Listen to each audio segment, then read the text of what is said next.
Evening, everyone. Hope we're all doing okay this evening. For those of you that have been following me for the last few weeks, you'll have seen that I put out some content around. I'm gonna broadly say softer side of software for everything, but there's a lot of stuff in there around keeping a diary and how much do you need to know as a junior and various other bits and pieces. If you haven't seen or read any of the stuff that I've put out, I will put a link in the description. I'll put links to everything in the first comment when I post this video, so you can go back and have a look at it if you want, or have a read of all that stuff. I thought it might be useful to understand why I feel like I'm in a position to be telling anybody what to do. I'm guessing there's probably a lot of you on here that I've connected with on LinkedIn that don't know me personally and have no idea where I came from, what my background is, how I got into software, where I am now, and why I'm there. So I thought I'd take today just to have a chat about that, really, and just allow you good folks to get to know me a little bit better, and maybe you'll understand where I'm coming from when I'm talking about all this stuff. So I am, as I've said before, a software delivery manager now. Technology is not where I started my career. I finished secondary school with some really awful grades in GCSEs. I actually went to school in the UK and I lived in Ireland. Born in Ireland, by the way. I didn't go to college. I spent my late teenage years bouncing around in some pretty awful jobs. Everything from landscape gardener to abattoir worker.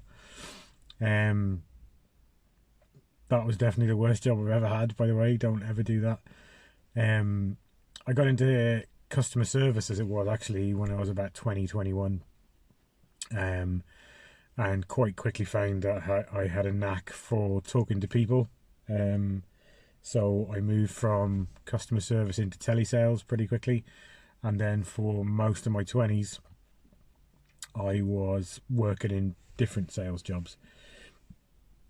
I sold everything from equipment to build signs, to car parts, to electricity contracts, and a bunch of other stuff. I never hung around anywhere, really. A year, 18 months in those jobs, and I'd get bored and I'd move on.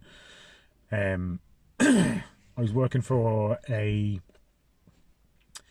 company.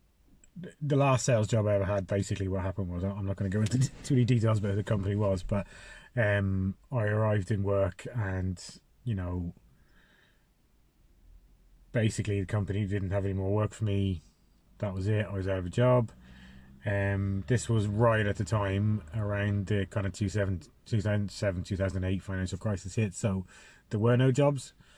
I had no qualifications, so I had literally zero chance of getting a job, basically.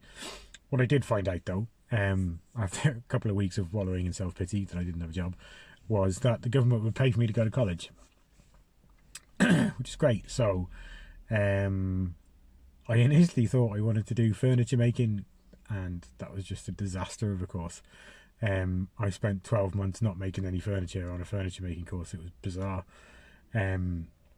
But I also then found out that, even if I was qualified, there's no money in it, right? So that was the whole point of going to college. So the year after that, I went and done a PLC course, which is like the course below degree course, if you want to call it that, in information technology.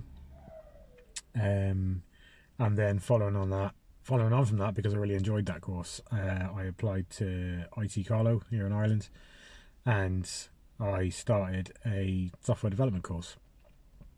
That was 4 years of that. I then got a job working for the same company I'm working for now, but we've gone through so many acquisitions and mergers, it bears no resemblance, really. I started working for the company when it was just the company that was working in Dublin, really. It was quite a small organisation, and we are now a massive multinational organisation, and it's all down to... No, it's not all down to me, it's a lie. What it has done, though, working for that company is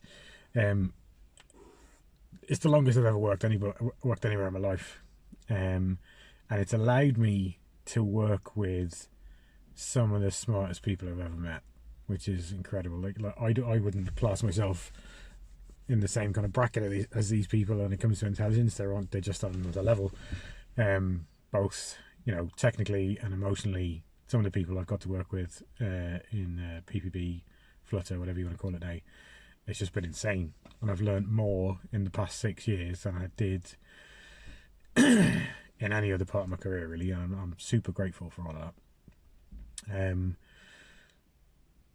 But just going back to the start, really. So I started I started in PPB as a junior developer. I started as a junior .NET developer. I had never written a line of C# code or any kind of .NET technology code before I started in there, but that didn't stop me. I got in there, and by nature I'm ambitious. And before I started in there, I had said to myself, I'm going to be the world's best developer. I'm gonna walk in there, and they're going to think that I'm the bee's knees, the best things in sliced bread, and I'm going to do it all within 6 months or a year. Quite quickly, I realised I was never going to be the world's best software developer. But I still feel like I do have other talents, and that's fine with me, actually.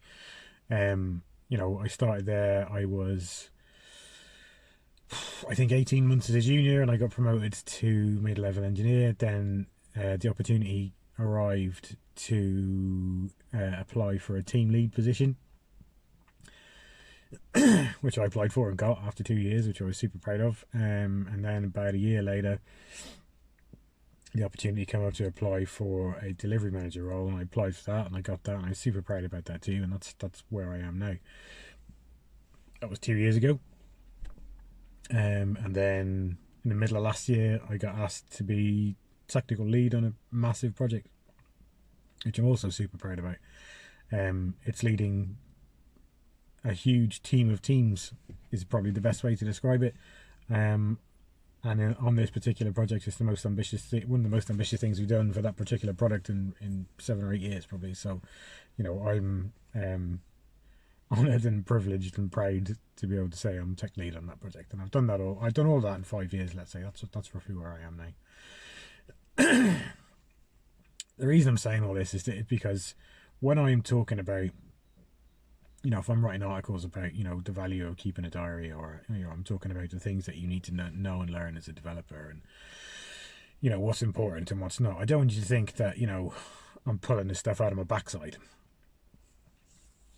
I am talking about this stuff because I'm talking about this stuff from experience. I am ambitious, and that's hopefully that's kind of shown in how I've kind of described my career in tech there. I've really kind of pushed myself. But what was obvious to me quite early on in my career in tech is if you want to get on in a career in tech, it isn't actually all about the tech. Like, it's obviously important, and there's no dismissing that, but actually what's also really important is the stuff that isn't the tech. It's how you add value to those around you. And I'm guessing you could say the same about any career, really. I think, how do you get on? You don't get on in any career by being selfish and just going after the things you want, because honestly, no one's going to give a shit about the things that you want. That's life, baby. Suck that up. You get on by, looking for gaps that other people have, helping them by adding value, by doing the things that you can do. And that's how you get noticed, and that's how you get on, and that's what I did, and that's how I progressed in my career. So,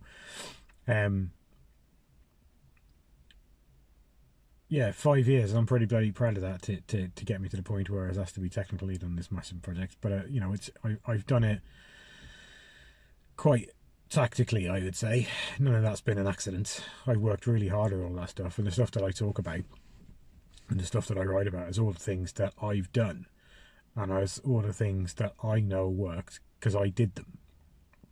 I'm not making this stuff up. I'm not Googling it and then, sticking it in a video and or writing an article. I've done it. And I'm at a place now in my career where I feel like I want to show other people how to do that, because I do see other developers struggling with this a little bit. They feel like if they know all the tech in the world, then naturally their career will progress. Well, that's just not the case. You know, if you write the best code in the world and the only person that knows about it is your manager, is that really helping your career? No. You know, you can write average code and you can show the value of that average code to the whole organization. You're probably going to get on better. Don't write average code, write good code. Make sure it's peer reviewed as well. My point is, you got to get out of your comfort zone on a lot of this stuff. I know naturally, software engineers, this is not your natural setting to be putting yourself out there to the world. It's not your natural setting to be standing up in front of people and doing presentations, and, you know, actively going after human connections can be a struggle, right? I get that too. I deal with that myself, right?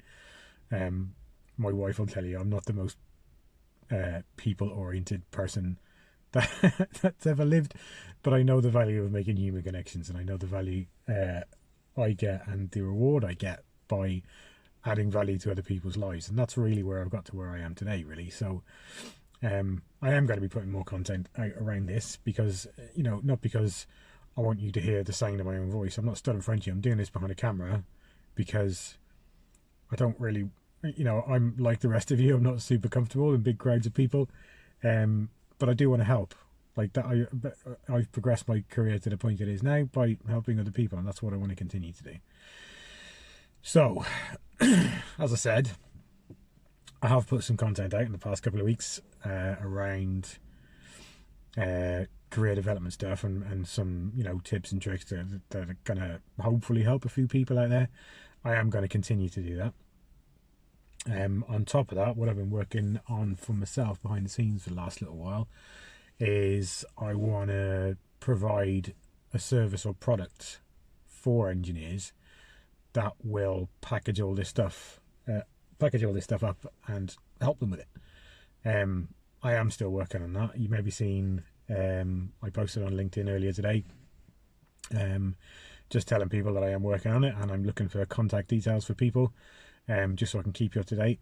I've nothing to sell yet. Genuinely, I haven't. I don't know what the product is. I don't know what it's going to look like. But like, it's not my focus really. Like the sell isn't my focus.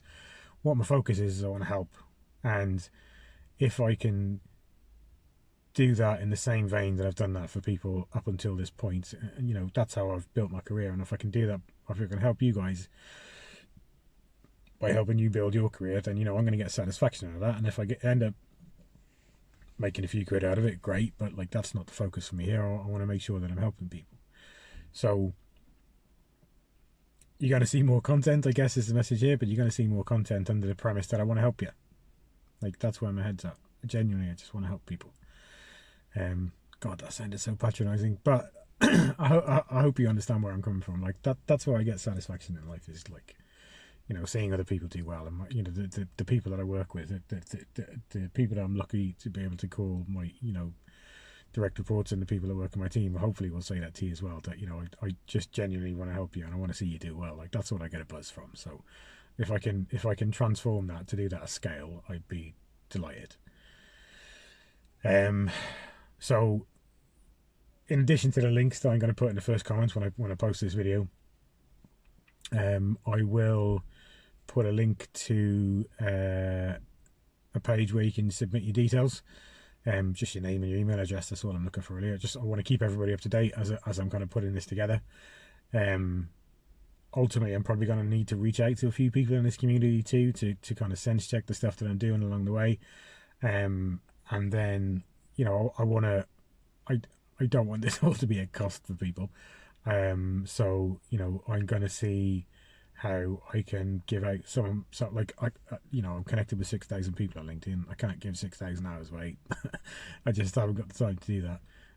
But I'd like to be able to give some stuff back, and not for it all to be expenditure for people. But that's what I'm going to try and do. So you're still going to see the you know, the video content from me. You're still going to see the articles from me, because I enjoy doing it, and I think people are getting, you know, I'm getting good feedback from that stuff. People are saying they're enjoying reading the articles, and they're getting value from the video. So I'm going to keep doing that. That's not going to change. If the point of the service in the background is if you want to dig a bit deeper, I'm going to put a package together to help you do that. And that's where I'm going to be aiming myself at now for the next few months while I do this. So that's it, really. I hope that kind of makes sense in terms of where I've come from, and why I'm talking about the things that I'm talking about, and how I hopefully I'm going to be able to help you people in the future. If you're willing to listen to me, I'm not going to force it, obviously. Check out the links that I put in the first comment. If you've any questions about what I said today, DM me. Like, now is the time to DM me, really, because I'm only growing this, and I have the time to talk to people. So if you have questions about your career, if you have questions about how to make an impact, if you have questions about what I'm about to do, sling me a DM and we'll have a chat. Otherwise, watch your space, because I have ideas for more videos. I have an idea for another one which I might record directly after this, and I'll be sticking those up on LinkedIn over the weekend, so keep an eye out for those. Otherwise, talk to you next time.